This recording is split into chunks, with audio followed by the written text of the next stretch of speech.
Doctor Mini PG, specialist gynaecologist, Al Rukan medical centre, Ajman. പ്രഗ്നൻസിയിലെ ആദ്യത്തെ 3 മാസത്തിലൊക്കെ എല്ലാവർക്കും ഉള്ള ഒരു കംപ്ലൈന്റ് ആണ് ഛർദി. പ്രഗ്നൻസിയിൽ ഛർദി ഒരു സ്വാഭാവികമായിട്ട് വരാവുന്നതാണ്.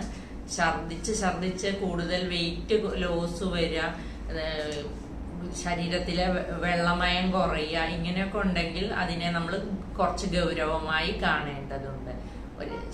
ഒരു 1-2 പ്രാവശ്യം ഛർദിക്കുന്നത് പ്രശ്നമൊന്നുമില്ല.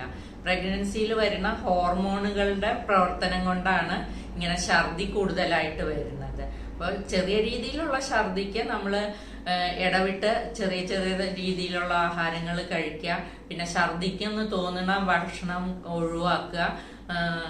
പിന്നെ ഛർദിക്കാതിരിക്കാനുള്ള ഗുളികകൾ വേണമെങ്കിൽ ഉപയോഗിച്ചാൽ ഒരു പരിധി വരെയൊക്കെ സാധാരണ രീതിയിലുള്ള ഛർദിനെ കൺട്രോൾ ചെയ്യാൻ പറ്റും. പക്ഷെ ചിലപ്പോൾ ഈ ഛർദി വളരെ ഗുരുതരമായിട്ട് വരാറുണ്ട്. അപ്പൊ അങ്ങനെയുള്ളവർക്ക് കുറച്ചും കൂടെ ട്രീറ്റ്മെന്റും വേണ്ടി വരാം. പിന്നെ ഛർദിക്കാനുള്ള അതർ കോസസും ചിലപ്പോൾ പ്രഗ്നൻസിയിൽ ഉണ്ടാകാം.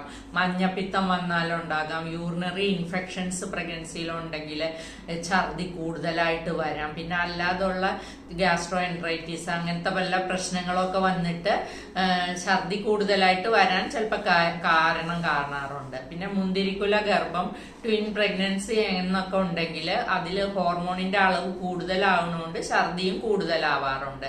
ചെറിയ രീതിയിലുള്ള ഛർദി ആണെങ്കിൽ ഛർദിക്കാതിരിക്കാനുള്ള ഗുളികയും കഴിച്ച് ഭക്ഷണം ഒന്ന് ചിട്ടപ്പെടുത്തിയാണെങ്കിൽ ഒരു പരിധി വരെ അത് കൺട്രോൾ ചെയ്ത് നിർത്താൻ പറ്റും. പിന്നെയും കൂടുതൽ ഛർദി ഉണ്ടാകുകയാണെങ്കിൽ ഫ്ലൂയിഡ്സ്, IV ഫ്ലൂയിഡ്സും ഇൻജക്റ്റബിൾ ആയിട്ടുള്ള ആന്റി എമിറ്റിക് ഏജൻസും കൊടുത്തിട്ട് ഛർദിനെ കൺട്രോൾ ആക്കേണ്ടി വരും.